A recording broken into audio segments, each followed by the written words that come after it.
মনে রেখো, তোমার স্বপ্ন আর তোমার মাঝে দাঁড়িয়ে আছে কেবল একটি জিনিস, সেটি হচ্ছে অজুহাত। যে মুহূর্ত থেকে তুমি নিজেকে অজুহাত দেখানো বন্ধ করে কাজ শুরু করবে, সেই মুহূর্ত থেকে তোমার স্বপ্ন আর স্বপ্ন থাকবে না, সেটি বাস্তবে রূপ নিতে শুরু করবে। অভিজ্ঞতা এই জিনিসটি কেউ কাউকে শেখাতে পারে না। তোমাকে পৃথিবীর সবচেয়ে জ্ঞানী মানুষটি পরামর্শ দিতে পারেন, কিন্তু যতক্ষণ না নিজের অভিজ্ঞতাটি অর্জন করছো, বিষয়টি তুমি সত্যিকার উপলব্ধি করতে পারবে না।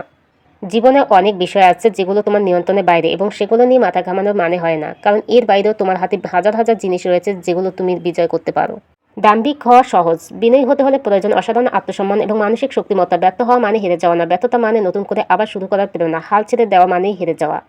মনে রেখো, প্রত্যেকের জীবনের একটা গল্প আছে। অতীতে ফিরে গিয়ে গল্পের শুরুটা কখনো পরিবর্তন করা সম্ভব নয়, কিন্তু কঠোর পরিশ্রমের মাধ্যমে তুমি গল্পের চেষ্টা চাইলে নতুন করে সাজিয়ে তুলতে পারো। পৃথিবীটা হচ্ছে একটা আয়নার মতো, তুমি সবার সাথে যেমন ব্যবহার করবে, তেমন মনোভাব পোষণ করবে, ঠিক তেমনটাই ফিরে পাবে প্রতিদানে। সম্ভাবনা আর বিপদ হাতে হাত রেখে চলে। কখনো ভেঙে পড়ো না, পৃথিবীর যা কিছু হারিয়ে যায় অন্য কোনো রূপে সেটি ঠিকই আবার ফিরে আসে জীবনে।